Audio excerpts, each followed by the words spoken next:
What is, therefore, the difference? This is an actual challenge. I'm not just saying stuff that you would expect me to say. What is the difference between Magic Legacy, Modern, Commander, and Conspiracy? Because I keep hearing stuff in relation to different ones, but what does that actually mean? So, what's Legacy versus Modern, James? They're all... So everything that you just named are Magic formats. Right. So there are many, many different ways to play Magic the Gathering. From Legacy to Vintage, which are eternal formats. They are formats that extend all the way back in time to the very early days of Magic, and they have ban lists or restricted lists. And I won't get into the nitty-gritty there, but because new sets are always added, those formats always grow. They always grow. It's the same with Modern. It just doesn't go back anywhere near as far. Okay. Modern is also Modern is the Legacy format Wizards wants you to play.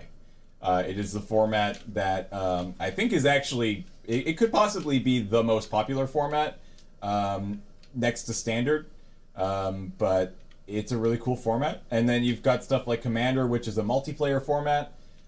You've got stuff like Conspiracy, which is a specialized set that is meant to be drafted in a multiplayer setting.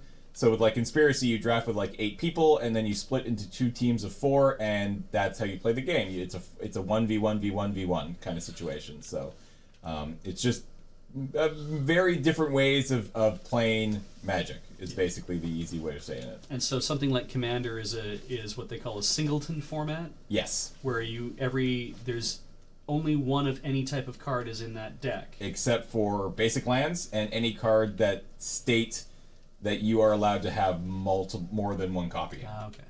And it works by having a commander, which Yes. is like having a secondary player who's on your side, right? Sort of, yeah. Like you have your commander and it lives in its own little zone and you can play them at any time, and they can't really ever die.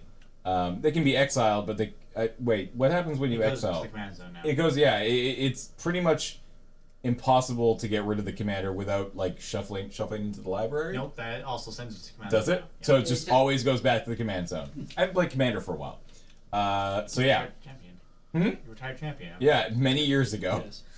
And I guess then the other thing, another interesting format you'll hear a lot about, because we talk about it a lot here, is Canadian Highlander. Yeah. Which is an adaptation of the Highlander singleton format, but it is, because there's also like a German Highlander or It's something? 1v1 singleton. Yeah, I see. there's German Highlander, there's two, and Australian Highlander is the other big one, I believe. And there's apparently Canadian Highlander is very popular in Victoria, so we talk about it a lot. We have a podcast for it, and we bring it up a lot in Friday nights. I mean, more than people would expect, but it's apparently an awful lot of fun.